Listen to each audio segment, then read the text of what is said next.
right, go ahead. Again, we're with Serge Renaud, who is one of the organizers for this conference, which I thought a conference that continues to engage the community. And again, this conference is run by NAHP, National Association for Haitian Professionals, but also people that are concerned, people that are interested in building projects in Haiti. Serge, go ahead. Thank you. I really appreciate that. As you well know, my name is Serge Renaud, the chair of the board of the National Association of Haitian Professionals.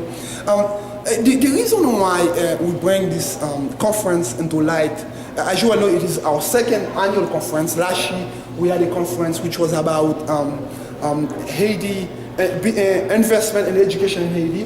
This year, it was about the model, methods, and mechanisms for diaspora engagement. And the reason why, because we have seen a lot of things going on within the Haitian diaspora. But the question is, how do we engage? How do we create the necessary platform so that Haitians over here can organize themselves in a way that for them to engage, whether to invest, whether you have a successful professor over here who can go to Haiti, take a sabbatical leave to teach, whatever it may be. So we really want to pass that knowledge. And one of the persons that we have, and who is a great expert in that domain, was Kensley from Ireland.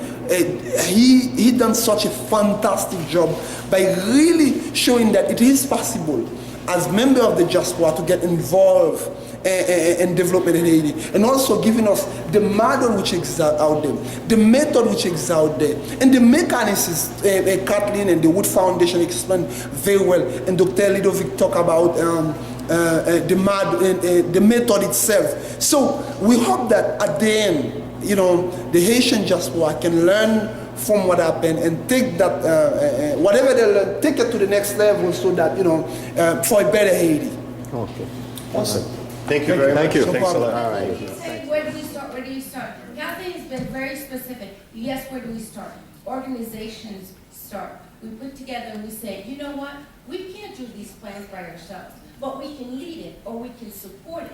And we'll put our monies together and we say, we're going to get somebody to do our plans. Like you don't forget about the camera. Right, just pretend there's no You can talk about camera. NHP, what you learned from the conference. The quick experience of the NHP experience over the last 2 days. My experience for me was actually quite different because I go to other diaspora events, but not just like Haitian diaspora, but Jamaican diaspora, African diaspora, and I think it's very interesting how the type of dialogues and the type of viewpoints that all of the whole diaspora, the whole, how they all think. That whole together. experience. Yeah, the whole entire experience. And I just find it very interesting how even though, different diasporas may have different problems, at the end of the day, they all have this one common solution and this one common goal and one common ground. So I think that was probably what I really took away from the conference. Thank you. Great. We're here again at the NAHP conference, National Association Haitian Professionals. I'm here with Mr. Kenley Atkins, originally from Ireland, but irrelevant at this point. But what was relevant was the essence of his presentation. I thought in your presentation, Kingsley, you hit the core of a number of different communities, and you also showed the importance of what governments felt were resources that were outside and how to attract them. So give us an idea. Don't restrict it to my question as well. No, look, I think you can hit the nail on the head. I mean, governments all around the world are realizing that they have such a thing as diaspora capital. It's a fairly recent awareness and phenomenon, and it's fueled by a couple of things. Technology and communications means that people can connect instantly, constantly, intensely, like never before. In the old days, when you left a country, you were gone, and very often you were gone forever. Exile, was absence, and you were just separated from your home country. But that's all changed now, and so what we have is a situation where there's constant flux and flow. brain drain can become brain gain and brain exchange. Focusing on attracting, focusing on connecting with the diaspora. Yeah, I mean, I think, it's important that you look upon your diaspora as not some sort of source that you just tap whenever you want money, but it's important actually that you build a long-term, hearts and minds, mutually beneficial relationship. And in fact, you think, what's good for the diaspora? How can you help your diaspora as much as how they can help you? And in the old days, that relationship was primarily about remittances. It was just people in one direction and money in the other direction. But now it's trade, it's investment, it's education, it's culture, it's tourism, it's sport, it's medicine. So it's happening in a whole load of different areas. And that's what makes it an exciting topic for Haiti to really get stuck into. Final closing statement in your part? Well, look, I think it's great what Haiti is doing now. I've been involved in Haiti Week for the last 3 years in Ireland. There's a terrific connection between Ireland and Haiti. You have a very impressive diaspora. The one thing that struck me about this conference was there was a lot of fun and laughter. I think people enjoy it. You're a very tactile race and nation. You have terrific commonality and community spirit. You are diverse. You're fractious and disputatious, like all good diasporas are. But you also have a lot of talented people there. So I actually think your diaspora capital is a resource yet to be fully developed. Yes. Thank you. Thank you. Thank you, Dr. Como. This is definitely a big shoe to fill, even if it's just to share with you the review of what it is that we've done.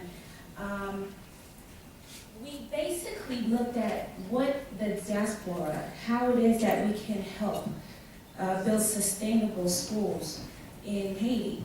And three main things, three main themes was basically discussed.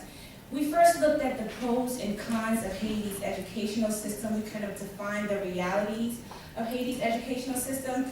We know that Haiti right now, the population, the majority of the population is really young people. Most of the population is under the age of 30. 70% of the teachers are not educated enough to be able to teach. 90% of the schools are private. There's a lack of electricity. There's language issue, the battle between French and Creole. We even saw some of that here today. Access to resources, teacher salary issues, lack of classification systems with special education students. We looked at basically all of the various aspects of issues that is occurring in the educational system, and we agree that education is what is needed to be able to really advance Haiti. But we also looked at some of the positives that are going on, and we discussed about all of the various things, such as there are many Haitians in Haiti who are qualified, and we saw that today. The young man who came, who did, I think he's sitting right here, and who are educated in Haiti and who are qualified to help lead Haiti. And the humility aspect that we talked about, that we as the diaspora need to understand that, we need to be able to understand that there are, brains in Haiti, and that we're not the know-it-all, right? So many groups doing so many things in Haiti, but the problem is we don't know each other. And so there's a problem of linkage, and therefore we can't help facilitate collaboration and partnership. And there's a lack of engagement and advocacy on various levels, the central government, local, and even with the NGOs. And that is really what we looked at the basics. Let us start with what we have, and let us build on that. And that is what we did. My name is National Association. I'm currently a judge. But I've told many of you already, my passion is Haiti. I'm not a judge in Haiti. I'm in Chicago, that's where I'm based. But the work that I've been doing over time has been, particularly the work focused on Haiti, where I have found my relevance, is to begin to identify how we can leverage our numbers and fight for our interests, leverage our resources, both here in the United States and in Haiti. And we can say by extension, wherever the diaspora is, the diaspora has a possibility, has a potential to leverage its own potential in the environment that we live. To the extent that we are absent from the social political engagements that are going on around us is the extent to which we are totally invisible. Okay, so if you live in a particular community, you don't vote, you don't run for office, you have nothing to say about policy directions, you're just invisible. Because we know that in the United States, the spoils go to the victors. So if you engage and if you can participate and you can weigh in so that people who are running for office, people who are policymakers know that you are there, you are relevant, that they need to pay attention to you, then they take your interests into consideration. So I think... Well, we met more than 20 years ago. But 20 years ago, which was maybe about 1993, 1994, the organization that I was running at the time, the National Coalition for Haitian Rights, launched a process, or launched the idea that unless the Haitian American community was strong, was organized, and essentially relied on each other to support and to advance policies that are of concern to Haitian immigrants and Haitian Americans in the United States, that there would not be a strong Haiti. So the idea was, one, that we need to build a stronger Haitian American network around the country, and two, that once you build a strong Haitian American network, then the people who make policy in the United States, and the United States, that meant not only at the national level, at the federal level, but at the state and local level, that these people will take you far more seriously than they would have taken you before that. And secondly, that those people who make policies toward Haiti would also take you more seriously if you were much more organized and much more direct in your capacity to influence them. We are very good at holding conferences. I guess that's struck a point right now. We are very good at holding conferences. We are not very good at doing follow-up. We are not very good at basically saying this is the action that we're going to take from this point on, and this is what we're going to do in order to take those actions. To take an action, you need organization, you need the structure. You are not in a position to devote most of your time to taking action. What professional organizations do is that they hire people to do that for them. And they make sure that those people have the means available to them to carry out that action. My opinion is that our strategy should be to better understand, as Haitian Americans or members of the diaspora, understand what are the forces, the external forces that are really shaping the course of Haitian politics, Haitian economics, and this is where we should be exerting our pressure, not in helping this contractor, that contractor get the money, but really understand where is the IDB investing its money. How is it, if it's investing and it's saying that it's building government capacity, how is that happening? How is that measured? I think that these are the issues that people in Haiti would want us to focus on. If we're putting all this money and all this energy, whether it be the World Bank, whether it be the IDB, how is that working? We have this, USAID has been funding Haiti for how many years? And there is not even any transparency as to how the projects work. There's no transparency, and it's our money, and we still can't know if this project didn't work, why didn't it work, You claim that it's replicable. We don't have the data. I mean, this is part of our so my thing about advocacy is that let's go beyond this, push that person and that person for a contract, but let's go to the now of the matter and see how we can really, from this powerful, and get these powerful institutions to respond to what is really needed in Haiti. Bon, question là, on toujours compter sur les politiciens, même si aux États-Unis, nous voyons, ça passe à Washington, il n'y a pas de travail pour nous, il y a représenté à cette tête. So, pour nous promoter à dépendre sur les politiciens ici ou bien en Haïti, par exemple, c'est plus grassroots, nous avons fait travail pour des organisations qui a plus aidé Haïti. We want to take one more question and then we'll go ahead and close it out. Good afternoon, everyone. My name is Sam Pierre, co-founder of the Haitian American Caucus, a coalition group helping Haitian Americans here and in Haiti. My question is, how do we keep the fire burning for Haitian Americans here? The premise of the civil rights movement was African Americans in the country who were uncomfortable with their situations. And I noticed that Haitian Americans here were very comfortable. We have great lives.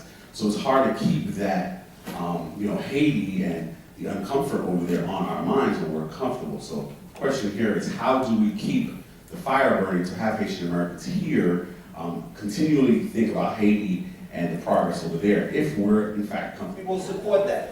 Okay? You support demanding that the UN issue a resolution denouncing the movement, right? You support that. Continued violation of human rights. You support the collaboration, continued collaboration with Haitians of Dominicans of Haitian descent who are on the ground in Dominican Republic who are resisting this. You support that, right? Yes. Okay? And of course, we will continue to explore different proposals that we could share. And we also have called for the Haitian government to quickly implement the gains of the dual citizenship so we could give options to those Dominicans who qualify for Haitian citizenship who want to exercise that option. Okay, and those will be the generation of folks who were born to a Haitian parent, to a Haitian mother or a Haitian father. Do you support that initiative? Yeah. Okay, good. So then, those could be some of the initiatives that we take with us in terms of the report, Kathleen. Okay? Thank you, Judge Lionel.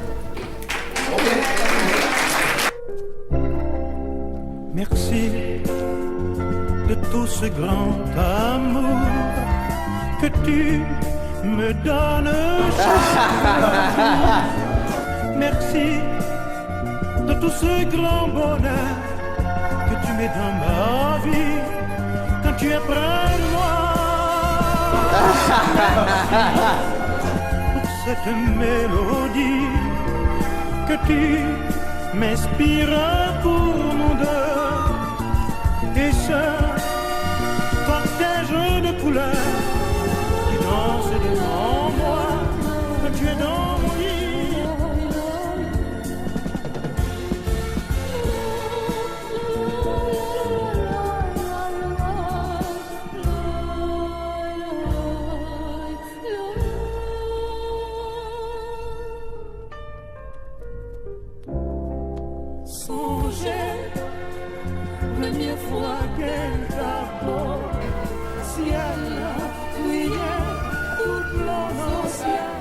So what we did, we tried to pick up something that we've been working with the National Association for the past six months with the Mexican Zacatecas Federation.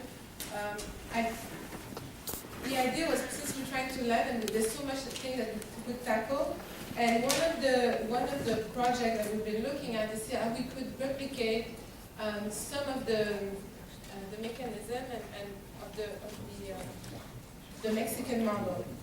So we had if Jaime was there with us, we present more in detail how the model works, and people were able to ask questions. Dr. Bayas et Lionel Jean-Baptiste and Hans Roy was there also to reinforce and ask questions. and we went around this model and see how it was possible or not. I have to tell you that I did the same exercise, exactly the same, in Haiti with Haitian grassroots organization linked with that. I put on the table to try to do a pilot using Zafen as the mechanism to funnel the money, do the assessment of the project, but working with the municipalities and the hometown. So how would that work? Let's say les gens de Ansavo has a project for their community. They will submit that project. We have people at Zafen that can go and assess and make the profile. When that happens, we will see, okay, which part of the government, is it the Ministère des Finances, who would be involved in that type of project? And we're building with that. So next time we meet, I'll present that, the result of where we are with the pilot. We're launching a pilot officially now today. We're with Ephraim Jimenez, who has, at two different levels, come in as a model with two different conferences that's been held in the past 2 months to talk about the Zacateca experience, which is a Mexican experience, a model of way things can possibly work for certain groups and maybe for Haiti, for the Haitian diaspora. Ephraim will now talk to you and tell you exactly what it's all about. Thank you. Yes, my name is Ephraim Jimenez. I was born in Mexico. I am a migrant myself. I live in Los Angeles, and I came here to New York to share our experience. Our experience that we have in terms of collaborating with government, meaning that is possible. It is possible to rebuild confidence and trust between diaspora and government to make projects, social infrastructure projects, but also projects that would generate jobs in our communities. As of now, we have a program that is called 341, in which for every dollar we send as migrants, our government would match it with 3 more in the 3 levels in the case of Mexico, which is central government, federal, state government, and municipal government. We have been able to invest more than $1.8 billion US in the last 12 years in the case of Mexico under this program. All this with collaboration of the hometown associations in Los Angeles, in all California, in Illinois, Texas, New York, everywhere in the United States, but also with the communities back there in Mexico, and of course the 3 levels of government. Almost 1.8 billion with billion dollars, US dollars. So we have been able to invest in thousands of projects, but now we have been doing the transition to invest in productive projects to create jobs. Now we have a program that is called 1 for 1, in which our government would give us a loan of $1 for every dollar we invest as individuals to create jobs in Mexico. It would be a loan to 5 years, 0% interest, and when I'm ready to pay that loan, I'm gonna pay that to my hometown association. So my hometown association could use that money to invest it in a 3-for-1 project, to build a road, to do potable water, for electricity, or even to give scholarships to the students on any level. So this is the experience that I came to share here, that there is the possibility to work with government. We were the ones who approached the government. The government, they didn't came and approach us. So it was an initiative of the migrant community that is possible to get organized. It is possible to make a real change. It is possible to start working and not just be talking, but doing the first project. Just begin with the pilot, and then once you are walking, you begin to really do the adjustments that need to be done. Okay. All right. Thank you. Thank you very much. This is the closing of a 2-day conference done by the National Association of Haitian Professionals. You know, so we've heard from Serge, who is one of the initiators, but one of these people is the person that's next to me, is Kathleen Felix. Many of you may know her now. She's not only an initiator, she's an engine, she runs the bells, she does everything to keep people thinking about Haitian organizations, hometown associations, but much more than that. How do we develop a certain synergy? How do we develop a way of cooperating to get results? Yes. Without any further ado, Kathleen Felix. Thank you. Yes.